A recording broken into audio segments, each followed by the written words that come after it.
ओम शांति। 24 जनवरी 1969 बाबा के अव्यक्त महावाक्य हैं। मुरली का सार है समर्पण की ऊंची स्टेज, श्वासोश्वास समृद्धि। तो आज बाबा हमें समर्पण की ऊंची स्टेज बता रहे हैं। सत्य रूप में समर्पण किसे कहें वे समझा रहे हैं। बाबा कहते, अव्यक्त स्थिति में स्थित होकर अव्यक्त को व्यक्त में देखो। आज एक प्रश्न पूछ रहे हैं, सर्वसमर्पण बने हो? बाबा हमसे पूछ रहे हैं, क्या हम सब सर्वसमर्पण बने हैं? तो हम स्वयं को चेक करें और बाबा को इसका उत्तर दें, क्या हम सर्वसमर्पण हुए हैं? सभा में किसी ने उत्तर दिया, सर्वसमर्पण है ही। तो बाबा कहते, ये सभी का विचार है या और कोई का कोई और विचार है? सर्वसमर्पण किसको कहा जाता है? बाबा पूछ रहे हैं दूसरा प्रश्न, सर्वसमर्पण किसको कहेंगे? सर्व में ये देह का भान भी आ जाता है। अगर सर्वसमर्पण हुए हैं तो बाबा कहते ये देह के भान को भी बाबा के आगे समर्पित किया हुआ होगा। माना जो सर्वसमर्पण वाली आत्मा है उसे देह का भान भी नहीं होगा, तो अभिमान तो दूर की बात है।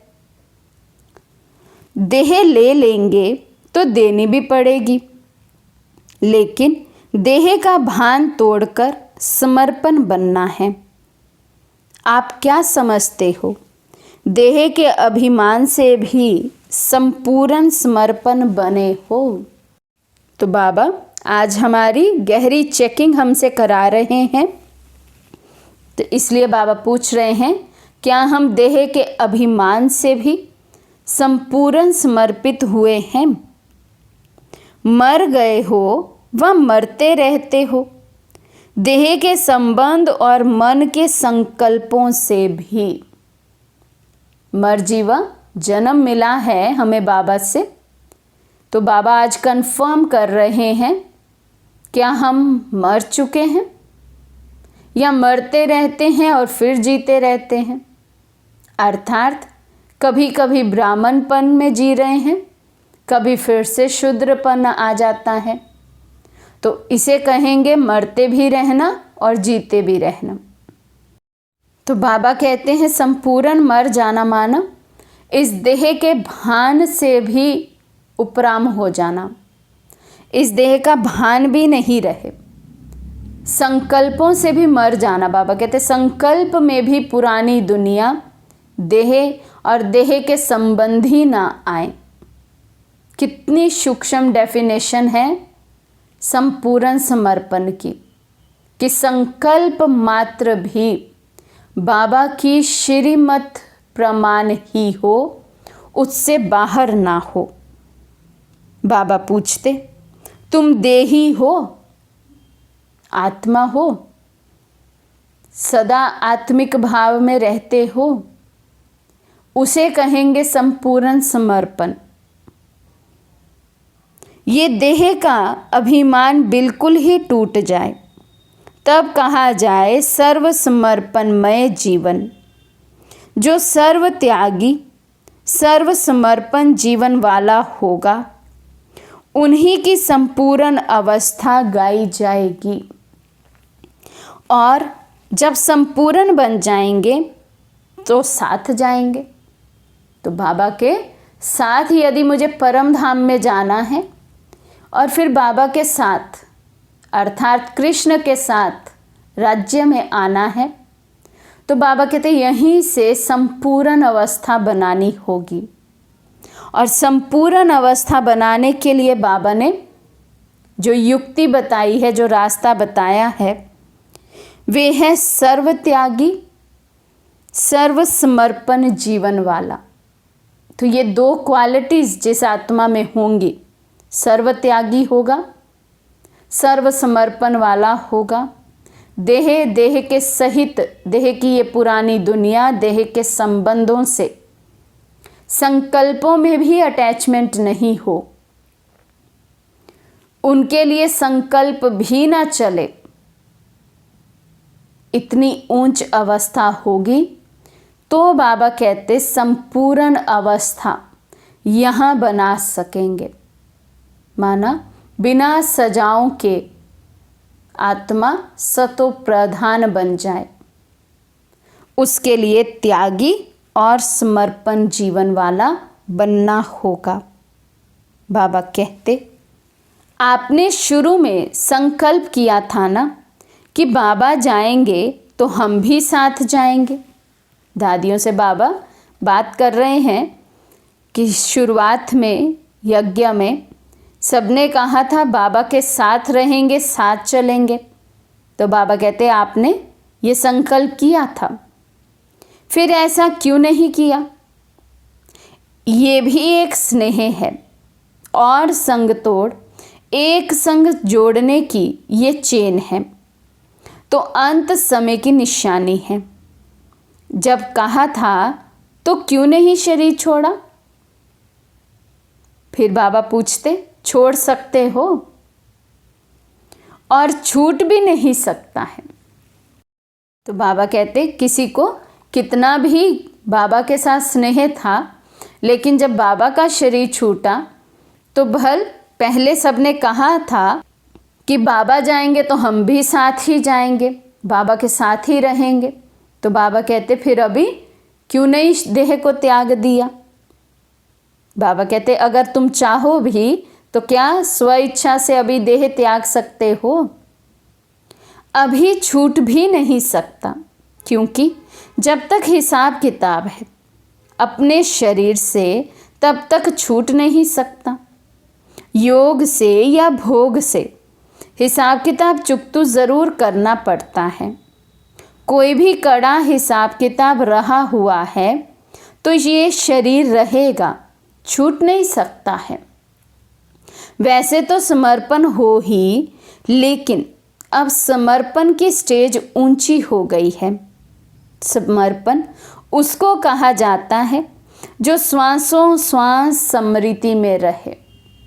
तो पहली समर्पण की डेफिनेशन बाबा ने बताई कि संकल्प भी इस पुरानी दुनिया और देह का ना रहे।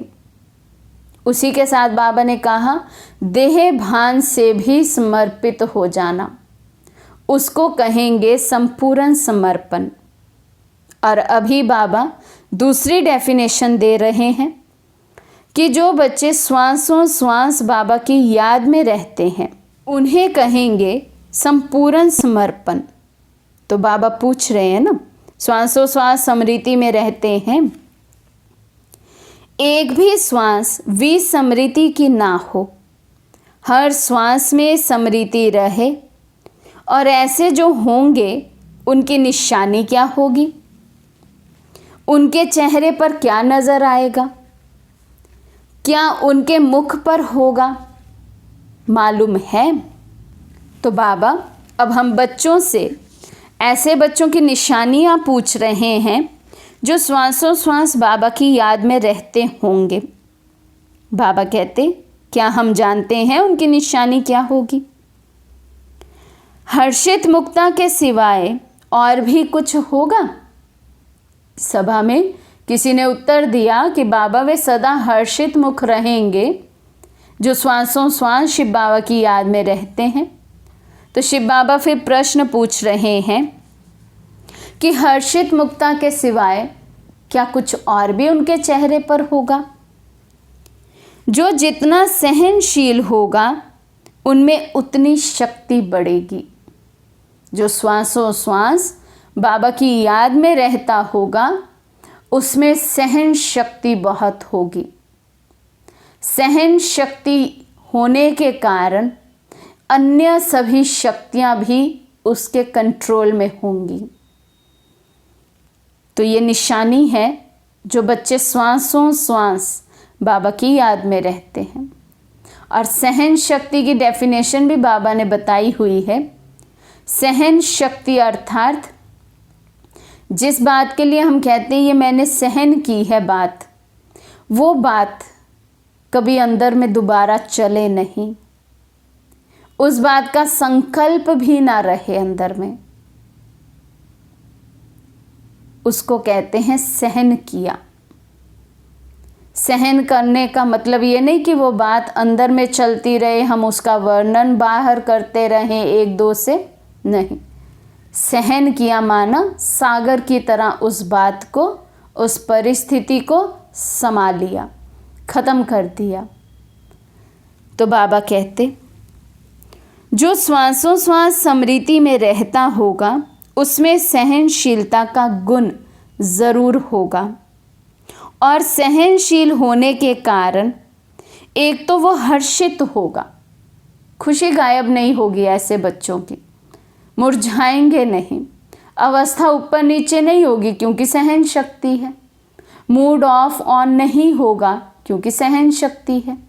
तो कैसी भी बात आ जाएगी, कैसी भी आत्मा कोई कैसा भी पाठ बजाएगी, सबको साक्षी हो देख सकते होंगे। बाबा कहते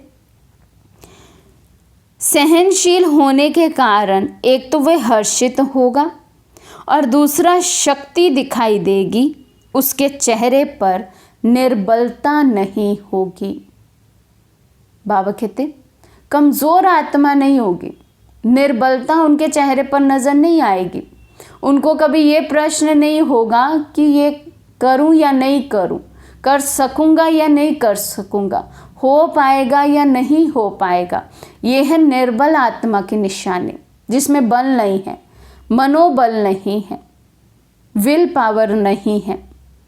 तो बाबा कहते ये जो कभी कभी मुख से निकलता है कि कैसे करें, क्या होगा, ये शब्द निर्बलता के हैं जो नहीं निकलने चाहिए। क्या करें, करना तो चाहते हैं, होता नहीं है, कर नहीं पा रहे हैं, पता नहीं हमसे होगा या नहीं होगा, ये सब शब्द बाबा कहते निर्बलता के शब्द हैं। और इसके लिए बाबा ने सख्त मना किया, ये शब्द मुख से नहीं निकलने चाहिए। मैं निर्बल आत्मा नहीं हूँ, मैं मास्टर सर्वशक्तिवान हूँ। सदा ये याद रहे। जब मन में आता है तो मुख पर आता है, पहले संकल्प आएगा ना। हम बहुत बार ऐसा कह देते नहीं नहीं मेरे मन का भाव ये नहीं था, बस मुख से निकल गया। लेकिन बाबा इस बात पर एग्री नहीं करते हैं। बाबा कहते पहले मन में आया फिर मुख से निकला। ऐसे नहीं होता कि मन में आया ही नहीं और मुख पर आ गया। तो बाबा कहते पहले मन में आता है फिर मुख पर आता है, परंतु मन में भी नहीं आना चाहिए।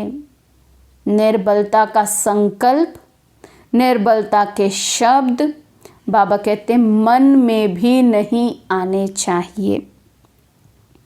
मन मना भव मद्याजी भव, वो मन कभी भी सदा काल के लिए बाबा की याद में नहीं रह सकता जो मन निर्बल होगा। इसलिए बाबा कहते मन को हमेशा मन मना भव की स्थिति में रखो, तब मद्याजी भव बनेंगे। मन मना भव का अर्थ बहुत गुहिया है। जैसे ड्रामा का सेकंड बाय सेकंड जिस रीति से जैसा चलता है, उसी के साथ साथ मन की स्थिति ऐसे ही ड्रामा की पटरी पर सीधी चलती रहे, ज़रा भी हिले नहीं, चाहे संकल्प से चाहे वाणी से, ऐसी अवस्था हो। ड्रामा का राज इतना पक्का हो जाए, बाबा कहते जैसे जैसे ड्रामा चलता चले हम भी चलते चलें। सदा अंदर में ये भाव रहे कि ड्रामा कल्याणकारी है, तब हम ड्रामा की पटरी पर चल सकेंगे। तो बाबा कहते संकल्प मात्र भी हम हिले नहीं, ड्रामा के पट्टे से नीचे नहीं उतरे, डगमग नहीं हो। कल्याणकारी बाप के हाथ में मैंने अपना हाथ दिया है, मेरा अकल्याण कभी हो नहीं सकता। जिस बच्चे को ये बात याद है, इसका नशा है, वे ड्रामा के पट्टे पर निरंतर सीधा चल सकता है, और जो नहीं चलता है उसके मन की अवस्था क्या, क्यों, कैसे निर्बलता वाले संकल्प उत्पन्न करता है। तो अपने मन को हम चेक करें, उसकी प्रोडक्शन क्या है वो चेक करें। समर्थ है कि व्यर्थ है, शक्तिशाली है या निर्बलता वाला है। बाबा कहते ऐसी अवस्था हो, कैसी हो? ड्रामा पर अटल अडोल चलते रहें। ड्रामा की पटरी पर चल रहे हो, परंतु कभी कभी रुक जाते हो, मुख कभी कभी हिल जाता है, मन की स्थिति हिलती है, फिर आप पकड़ते हो। ये भी जैसे एक दाग हो जाता है। मन की स्थिति का हिलना, फिर पकड़ लेना, फिर हिलना, फिर पकड़ लिया। बाबा कहते ये भी रॉन्ग है। ऐसी अवस्था हो, ऐसी स्थिति हो कि हिले ही नहीं, अडोल, अचल, ये नहीं है तो बाबा कहते तब भी क्या कहा जाएगा? दाग वाला हीरा है। हीरा तो है लेकिन उसमें दाग है, फ्लॉ है, फ्लॉलेस नहीं है। फिर भी एक बात अब तक भी कुछ वाणी तक आई है, प्रैक्टिकल में नहीं आई है। कौन सी बात वाणी तक आई है, प्रैक्टिकल में नहीं? यही ड्रामा की ढाल जो सुनाई। ड्रामा की ढाल, बाबा कहते वाणी तक तो आ गई है। वाणी में तो याद रहता है कि हाँ ड्रामा है, जो हो रहा है सब कल्याणकारी है, लेकिन प्रैक्टिकल में बाबा कहते ये बात आई नहीं अभी तक। यदि प्रैक्टिकल में आ जाए तो क्या, क्यों, कैसे, कब, कहाँ, ये सब प्रश्न खत्म हो जाए। यदि अभी भी कोई प्रश्न मन में है, इसका मतलब ड्रामा की ढाल वाणी तक आई है, प्रैक्टिकल नहीं। यदि अभी भी कोई अचानक से ऐसा सीन ड्रामा हमें दिखाता है, उसमें हम विचलित हो जाते हैं, मन की स्थिति नीचे आ जाती है, तो समझेंगे अभी तक ड्रामा का जो ये राज है वो मेरी वाणी तक है, दिमाग तक है, मन तक नहीं पहुंचा है, माना प्रैक्टिकल में नहीं आया है। तो हम सब अपने को चेक करें। यदि इस जीवन काल में कोई ऐसी परिस्थिति आई अचानक वाली, कहीं अचानक किसी का पाठ बदली हो गया, कुछ अचानक हो गया जो कभी सोचा नहीं था, उस समय मेरी स्थिति क्या थी, ऐसा हम चेक कर सकते हैं, जज कर सकते हैं स्वयं को कि मेरा मन कितना शक्तिशाली बना है और अभी तक कितना निर्बल है।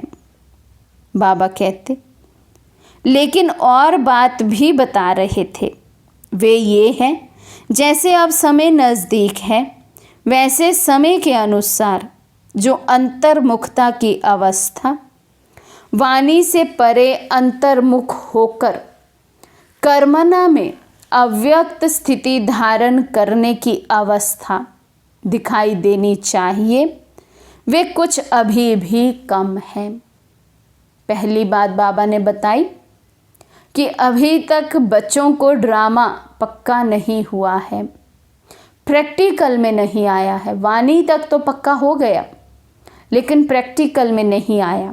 दूसरी बात बाबा कहते अभी भी बच्चे वाणी में बहुत आते हैं, लेकिन अब बाबा समय का इशारा दे रहे हैं कि जैसे जैसे समय बहुत नज़दीक आ रहा है, अब बच्चों को व्यक्त में होते भी अव्यक्त स्थिति में रहना है, वाणी से परे की स्थिति में स्थित होकर कर्मणा में आना है। बहुत गहरी स्थिति है ये। हम कर्म कॉन्शियस ना हो बल्कि अंतर्मुखता की स्थिति में स्थित होकर अपनी परम धाम की स्वीट साइलेंस की स्थिति में रहकर कर्मणा में आए। बहुत पावरफुल स्टेज है। कितनी बनी है ये सब हम अपने को चेक करें। कर्म कॉन्शियस होते हैं या कर्म करते हुए भी अव्यक्त स्थिति में स्थित होते हैं। तो बाबा कहते कारोबार भी चले और ये स्थिति भी रहे, ये दोनों ही इकट्ठा एक समान रहे, अभी इसमें कमी है। बीच बीच में कर्म करते हुए भल बाबा की याद आती भी है, कोई स्वमान अपना याद आता है, आत्मा याद आता है, नॉलेज याद आ जाती है, लेकिन निरंतर ये स्थिति बनी रहे। जितना कर्म किया, जितना समय लगाया कर्म में, वो सारा का सारा समय योग युक्त होकर, अंतर्मुखी होकर, वाणी से परे रहकर कर्म किया हो, ऐसा बाबा कहते अभी बहुत कम है। अब साकार तो अव्यक्त स्थिति स्वरूप में स्थित है, लेकिन आप बच्चे भी अव्यक्त स्थिति में स्थित होंगे तो अव्यक्त मुलाकात का अलौकिक अनुभव कर सकते हो। अव्यक्त मुलाकात करने के लिए बाबा ने पहले भी अटेंशन खिंचवाया था, आज फिर अटेंशन खिंचवा रहे हैं कि हमारी अपनी स्थिति जब तक अव्यक्त नहीं होगी तब तक हम अव्यक्त मिलन बाबा से नहीं मना पाते हैं। एक मुख्य बात और भी है, वर्तमान समय ध्यान पर देते हैं जो तुम्हारे में होनी चाहिए। वे कौन सी? कोई को आता है, बाबा सभा में प्रश्न पूछ रहे हैं, जो मुख्य साकार रूप में भी कहते थे। अंडरलाइन करने की बात है। बाबा कहते अमृत वेले उठना। तो 3 बातों पर आज बाबा हमारा विशेष अटेंशन खिंचवा रहे हैं। पहला, बाबा कहते संकल्प में भी देह का भान ना रहे, देह और देह की दुनिया से बिल्कुल उपराम हो जाएं। दूसरी बात बाबा ने अटेंशन खिंचवाया, ड्रामा के पट्टे पर हमें सदा राजी रहना है, अचल अडोल रहना है। कुछ भी हो जाए, ड्रामा कल्याणकारी है, बाबा कहते ये सदा याद रखना। और तीसरी बात बाबा अटेंशन खिंचवा रहे हैं, अमृत वेले उठना। अमृत वेले का वायुमंडल ऐसा ही रहेगा। साकार में अमृत वेले बच्चों से दूर होते भी मुलाकात करते थे, लेकिन अभी जब अमृत वेले चक्र लगाने बाबा आते हैं तो वे वायुमंडल देखा नहीं है। क्यों? थक गए। उस समय थोड़ा अंतर आया होगा बच्चों में, दूर दूर बच्चे रहे। बाबा कहते साकार में जैसे अमृत वेले करते थे, अमृत वेला वैसे ही अभी भी करना है। इस अमृत वेले के अलौकिक अनुभव में थकावट दूर हो जाती है। दिन भर की मन की थकावट हो चाहे तन की थकावट हो, बाबा कहते यदि शक्तिशाली अमृत वेला होगा, उसमें हमने अलौकिक अनुभव किए हुए होंगे, तो सारी थकावट हमारी खत्म हो जाएगी और पूरे दिन के लिए हम चार्ज हो जाते हैं। परंतु ये कमी देखने में आती है। ये बाप दादा की शुभ इच्छा है कि जल्दी से जल्दी इस अव्यक्त स्थिति का हर एक बच्चा अनुभव करे। जो अव्यक्त स्थिति ब्रह्मा बाबा ने अपनी बनाई, बाबा की हम सब बच्चों के प्रति यही शुभ आश है कि हम सब बच्चे उसी अव्यक्त स्थिति का जल्द से जल्द अनुभव करें। वैसे तो आप जब साकार से साकार रीति से मिलते थे तो आपकी आकारी स्थिति बन जाती थी। अब जितना जितना अव्यक्त आकारी स्थिति में स्थित होंगे उतना ही अलौकिक अनुभव करेंगे। साकार में जब बाबा के सामने कोई बच्चे जाते थे तो बाबा कहते सहज ही आकारी अर्थात फरिश्ता स्थिति बन जाती थी। लेकिन अब क्योंकि बाबा अव्यक्त रूप में अब हमें शक्तियाँ और वरदान दे रहे हैं, तो बाबा ने कहा जो जितना अब अव्यक्त स्थिति में स्थित रहेगा उतना ही अव्यक्त मिलन मनाकर अलौकिक पालना का, दिव्य शक्तियों और वरदानों का अनुभवी बन सकता है। इसलिए इन सभी बातों पर हम अपना बहुत अटेंशन दें, चेकिंग भी साथ साथ करें। क्या मन की अवस्था मनमना भव है? रिंचक मात्र, संकल्प मात्र भी पुरानी देह की दुनिया याद तो नहीं आती है। बाबा ने कहा ड्रामा पक्का है। और फिर अमृत वेला, बाबा ने कहा यदि बहुत पावरफुल अलौकिक अनुभवों से भरा हुआ अमृत वेला होगा तो कभी भी थकावट अनुभव नहीं होगी। सारी थकावट खत्म हो जाती है शक्तिशाली अमृत वेला हो तो इन सब बातों पर अटेंशन देते हुए, अपनी चेकिंग करते हुए, अपने पुरुषार्थ को अति तीव्र गति में हम सबको ले जाना है। अच्छा, ओम शांति।